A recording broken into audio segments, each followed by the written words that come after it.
পলাশবনি নামের এক গ্রামে নিমাই নামে এক সৎ হোটেলওয়ালা ছিল। পুরো গ্রামে তার রান্নার স্বাদ আর ভালো ব্যবহারের জন্য গ্রামবাসীরা তাকে খুব ভালোবাসত। দাদা, আজ ভাতের সাথে একটু বেশি করে ডাল দিন তো, কাল তো সব ডাল শেষ হয়ে গেছিল। আরে ভাই, বেশি দিলে তো আমার আর মুনাফা থাকবে না। আপনি তো মুনাফা না, মনের আনন্দে খাওয়ান। মনের আনন্দটাই তো আসল রে ভাই। নিমাইয়ের দোকানের সামনে আর একটা হোটেল ছিল, হারানের হোটেল। সে খুব দুষ্টু আর লোভী লোক ছিল, সেই কারণে তার দোকানে কম গ্রামবাসীরা খেতে যেত। সে নিমাইয়ের দোকানে এমন ভিড় দেখে খুব হিংসা করত। ইস, মনের আনন্দটাই আসল। এদিকে আমার দোকানে একটা মাছি পর্যন্ত আসছে না, আর ওর মনের আনন্দ। না, ওর দোকানটা বন্ধ না করলে আমার সর্বনাশ হয়ে যাবে। আমাকে কিছু একটা করতে হবে। সেদিন রাতে বৃদ্ধ লোকটি বেচাকেনা শেষ করে দোকান গোছাচ্ছে। আজকে তো ভালোই বেচা কেনা হলো। কাল একটু মাছের ঝোল বানাবো। যাই, দোকানটা বন্ধ করে তাড়াতাড়ি বাড়ি যাই। হারান গাছের আড়াল থেকে দাঁড়িয়ে দাঁড়িয়ে অপেক্ষা করছে। কাল থেকে তুই আর রান্না করতে পারবি না রে, হা হা হা হা হা। এদিকে নিমাই দোকান বন্ধ করে চলে যায়। সেই সুযোগে হারান কেরোসিন তেলের ডিব্বা নিয়ে আসে নিমাইয়ের দোকানের সামনে। হা হা হা হা হা, এবার দেখি তোর ব্যবসা কেমন চলে। হারান নিমাইয়ের দোকানে কেরোসিন তেল ঢেলে আগুন ধরিয়ে দেয় ও সেখান থেকে পালিয়ে যায়। নিমাইয়ের দোকান আগুনে পুড়তে থাকে।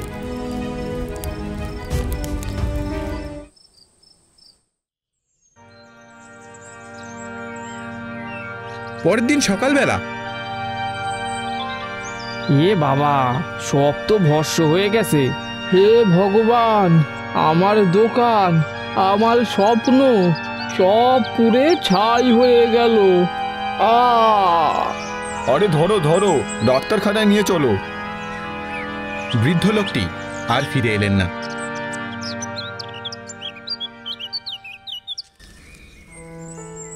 মা, এখন আমরা কি করব? সেটাই তো ভাবছি রে বাবা। না মা, আমি কিছু একটা করবই। আমি হার মানব না।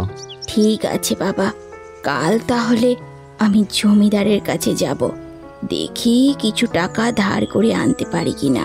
পরের দিন সকালে রতনের মা জমিদারের বাড়ির দিকে রওনা দেয়।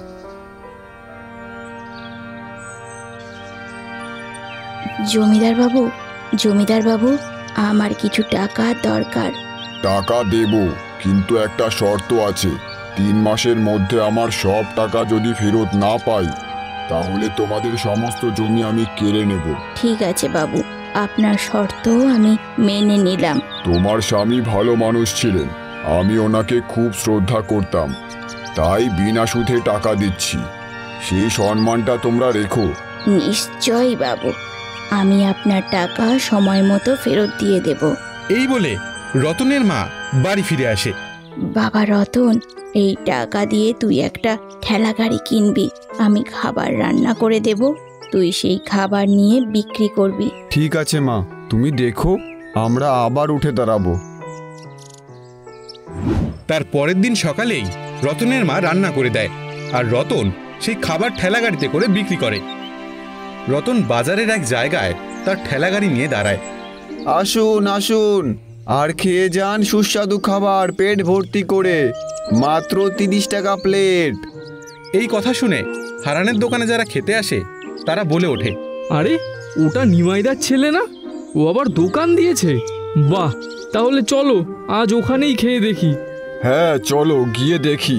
গ্রামবাসীরা রতনের দোকানের সামনে আসে। বাবা রতন, কি খাবার এনেছো?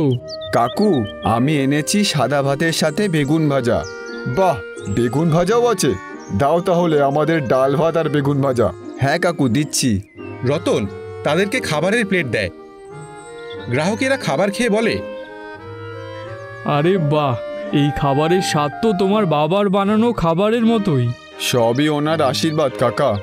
এই নাও টাকা, আর কাল আবার আসবো তোমার দোকানে খাবার খেতে। হ্যাঁ নিশ্চয়ই। ধীরে ধীরে অনেক গ্রাহক রতনের দোকানে খাবার জন্য আসে। এই সব ঘটনা হারান দূর থেকে দেখে খুব রেগে যায়। আবারও ভিড়? না না না, এবার তো দেখছি ওর বাবার মতন ওকেও শায়েস্তা করতে হবে। এইদিকে আজ প্রথম দিনই রতনের সব খাবার বিক্রি হয়ে যায়। তারপর রতন বাড়ি চলে আসে।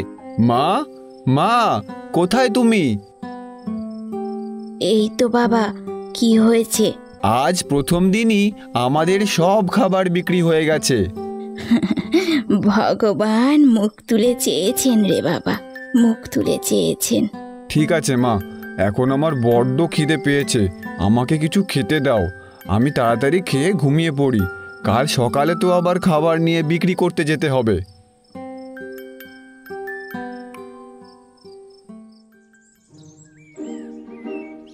পরের দিন সকালে রতন আবার খাবারের গাড়ি নিয়ে বাজারে দাঁড়ায়। যা, আজ তো জল আনতেই ভুলে গেছি, যাই জল নিয়ে আসি। ঠিক তখনই রতন তার ঠেলাগাড়ি রেখে খাবার আর জল আনতে যায়, আর সেই ফাঁকে হারান এসে খাবারে মাটি মিশিয়ে দেয়। হা হা হা হা হা, আজকে কাস্টমার এগুলো দেখে বমি করবে। কিছুক্ষণ পর রতন জল নিয়ে ফিরে আসে, আর তার খাবারে মাটি মেশানো দেখে সে অবাক হয়ে যায়। এ কি, এটা কি করে হলো? আমার সব খাবারে মাটি লাগলো কি করে? আমার সব খাবার নষ্ট হয়ে গেল।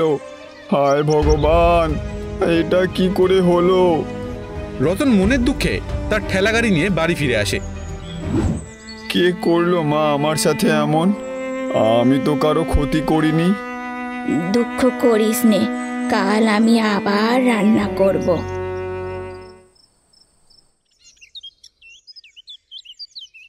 পরের দিন রতন আবার খাবার নিয়ে বেরোয়। আজও রতন তার দোকান ফাঁকা রেখে জল আনতে যায়। ঠিক তখনই হারান এসে রতনের খাবারে মাটি মিশিয়ে দেয়। রতন দোকানে ফিরে আসে, আর সে দেখে, হায় রে, আজও আমার খাবারে কে মাটি মিশিয়েছে? হে ভগবান, কে আমার রোজ রোজ ক্ষতি করছে? রতনকে বাড়ি ফিরে আসতে দেখে তার মা বলে, কি রে বাবা, আজও চলে এলি? আজকেও কি খাবার নষ্ট করে দিয়েছে নাকি? হ্যাঁ মা, আজও আমাদের সব খাবার কে যেন নষ্ট করে দিয়েছে। কিন্তু আর না, এবার আমি ধরবো কে নষ্ট করছে আমাদের খাবার। সাবধানে করিস বাবা।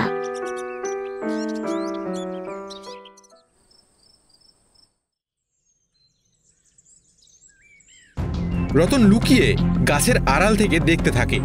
এবার ধরা খাবি। হারান আজও রতনের ফাঁকা দোকান দেখে খাবারে মাটি মেশাতে আসে। আরে, ওটা তো হারান কাকা। তাহলে হারান কাকা এই কাজ করছে? দাঁড়াও, দেখাচ্ছি মজা। না, এখন আমি একা গিয়ে ওনাকে ধরলে, তারপর আমি যদি কাউকে কিছু বলি, কেউ আমার কথা বিশ্বাস করবে না, সবাই প্রমাণ চাইবে। তাহলে আমি বরং জমিদার বাবুর কাছে গিয়ে এই কথা বলি। এই বলে রতন জমিদারের বাড়ি যায়। আচ্ছা, এই ব্যাপার, কিন্তু প্রমাণ ছাড়া কিছু করব না আমি। জমিদার বাবু, কাল আপনি লুকিয়ে দেখুন, সব বুঝবেন। ঠিক আছে, আমি 2 লেঠেল নিয়ে থাকবো। পরের দিন জমিদারের কথা মতো লেঠেলরা লুকিয়ে থাকে, আর ওইদিকে হারান, হে হে হে হে হে, রোজ রোজ রতনের খাবার নষ্ট করছি, এর জন্যই তো আমার সব খাবার বিক্রি হয়ে যাচ্ছে, আর আমি অনেক টাকা লাভও করছি।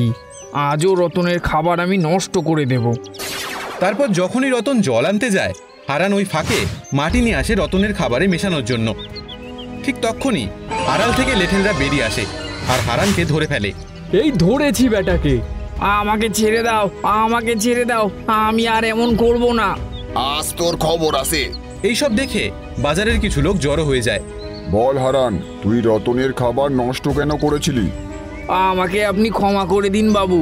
ওই রতনের দোকান খোলায় আমার দোকানের খাবার আর বিক্রি হচ্ছিল না, তাই তো আমি এমন করেছি। হারান বুঝতে পারে সে কি ভুল কাজ করেছে, আর এখনও সেই ভুল আবার করে ফেলেছে। হারান সিদ্ধান্ত নেয় সে সবাইকে সব সত্যি কথা বলে দেবে, এবং সে সৎ পথে চলবে। আমি জানি জমিদার বাবু, আমি ক্ষমার যোগ্য নই। আমি আরও একটা ভুল করেছিলাম। রতনের বাবার হোটেলে আমি আগুন লাগিয়েছিলাম। অসৎ মানুষের জায়গা এই গ্রামে নেই, তুই এই গ্রাম থেকে চলে যা। গ্রামের লোকেরা হারানকে গ্রাম থেকে বের করে দেয়। তুমি সৎ ছেলে। এই নাও আরো টাকা, হোটেল আবার গড়ে তোলো। রতন সেই টাকা নিয়ে আবার নতুন করে দোকান তৈরি করে। দেখ রে রতন, দেখ দেখ, তোর বাবার স্বপ্ন আবার বেঁচে উঠলো, আবার বেঁচে উঠলো। আবার পুরনো দিনের স্বাদ ফিরে এলো।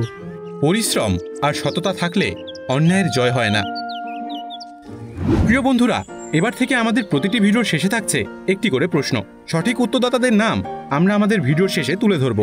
আজকের প্রশ্ন, হারান রতনের খাবারে কবার মাটি মিশিয়েছিল? বন্ধুরা, এই ভিডিওটির সঠিক উত্তরের সাথে আপনার নাম আর আপনি কোথা থেকে দেখছেন সেটি লিখতে ভুলবেন না।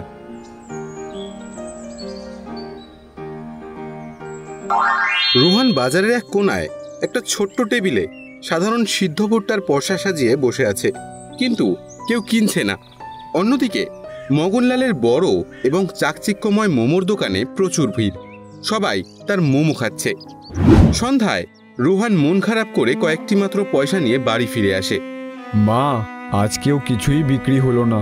সবাই ওই মগনলাল কাকার মোমো খেতেই ব্যস্ত। আমাদের কিভাবে চলবে?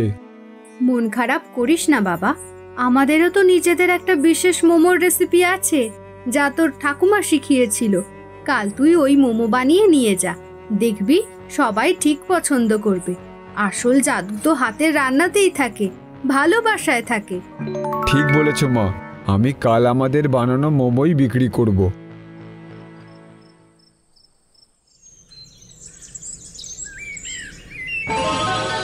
রোহান একটা ছোট্ট পাত্রে অল্প কিছু মোমো বানিয়ে বাজারে বসেছে, কিন্তু আজও কেউ তার দিকে তাকাচ্ছে না। এমন সময় এক খুব বৃদ্ধা কাঁপতে কাঁপতে রোহানের কাছে আসে।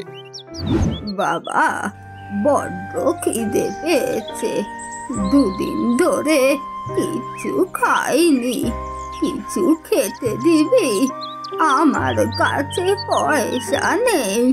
আরে ঠাকুমা, পয়সা লাগবে না, আমার তো এমনিতেই কিছু বিক্রি হচ্ছে না। আপনি বসুন, আমি আপনাকে গরম মোমো দিচ্ছি। রোহান নিজের বিক্রির জন্য রাখা কয়েকটি মোমো বৃদ্ধাকে খেতে দেয়। বৃদ্ধা মহিলাটি মোমো খেয়ে খুব খুশি হন।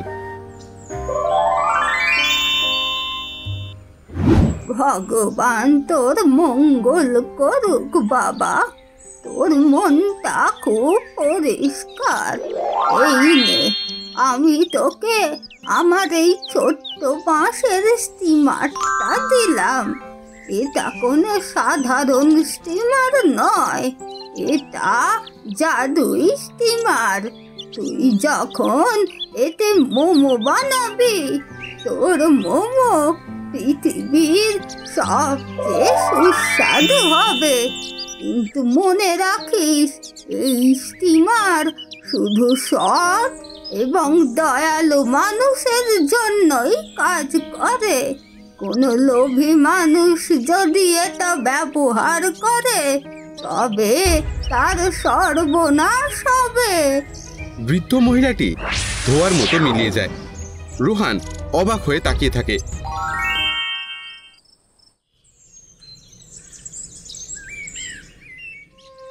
রোহান সেই জাদুই স্টিমারে মোমো বানিয়ে বাজারে এনেছে। স্টিমার থেকে হালকা জাদুই ধোঁয়া বেরোচ্ছে এবং মোমোর গন্ধে সারা বাজার মমা করছে। সবাই গন্ধ পেয়ে রোহানের দোকানের দিকে ছুটে আসছে। আহ, কি দারুণ গন্ধ, চলো তো দেখি। যেই রোহানের মোমো খাচ্ছে সেই প্রশংসা করছে। মুহূর্তের মধ্যেই রোহানের দোকানের সামনে লম্বা লাইন লেগে যায় আর তার সব মোমো বিক্রি হয়ে যায়। মগনলাল তার ফাঁকা দোকান থেকে রাগে হিংসায় জ্বলতে থাকে। সে বুঝতে পারে না রোহানের মোমো হঠাৎ এত সুস্বাদু কি করে হলো।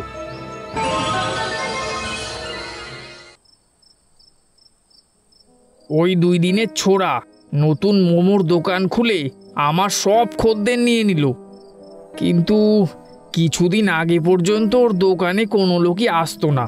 তবে হঠাৎ কি এমন হলো যে সব লোক ওর দোকানেই চলে গেল? শোনো, তুমি একটা কাজ করো, তুমি ওই রোহানের বাড়ি গিয়ে দেখে এসো, কিছু জানতে পারো কিনা। মগনলাল বাড়ি থেকে বেরিয়ে যায় আর ওইদিকে রোহান তার মাকে বলছে, এই দেখো মা, আজ আমি মোমো বিক্রি করে কত টাকা লাভ করেছি। এই সব হয়েছে ওই বুড়িমার জন্য। ওই বুড়িমা যদি আমাকে এই বাঁশের স্টিমার না দিত তবে এত সুন্দর মোমো তৈরিই হতো না। এই সব হয়েছে ওই জাদু স্টিমারের জন্য। আচ্ছা বেটা, তবে সব ওই বাঁশের স্টিমারের কামাল। ঠিক আছে। কিছুক্ষণ পর যখন রোহান আর তার মা ঘুমিয়ে পড়ে, ঠিক তখনই মগনলাল লুকিয়ে রোহানের বাড়িতে ঢোকে এবং সেই জাদুই বাঁশের স্টিমার চুরি করে নিয়ে আসে। পরের দিন সকালে রোহান স্টিমার না পেয়ে খুব দুঃখ পায়, কিন্তু তার মা তাকে সাহস দেয়।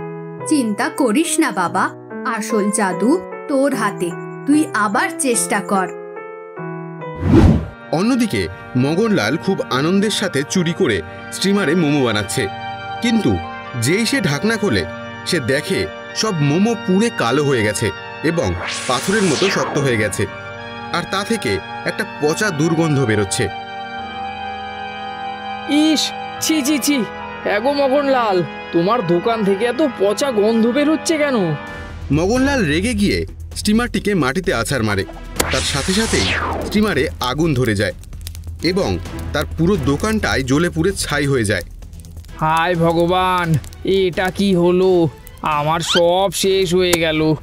আমি লোভ করে রোহানের জিনিস চুরি করেছিলাম, তাই আমি আজকে শাস্তি পেলাম। রোহান তার পুরনো স্টিমারেই মোমো বানিয়ে বিক্রি করছে, কিন্তু এখন সে অনেক আত্মবিশ্বাসী। গ্রামের লোকেরাও তার কাছেই আসে। আরে রোহান, তোমার মোমো তো আজও একই রকম সুস্বাদু। তাহলে আসল জাদুটা স্টিমারে নয়, তোমার হাতেই ছিল। রোহান বুঝতে পারে সে সততা, পরিশ্রম এবং মানুষের প্রতি ভালোবাসাই হলো তার আসল জাদু। সে তার ব্যবসা সততার সাথে চালিয়ে যায় এবং তার মাকে নিয়ে সুখে শান্তিতে জীবন কাটাতে থাকে। অন্যদিকে মগনলাল তার লোভের ফল পেয়ে নিঃস্ব হয়ে যায়।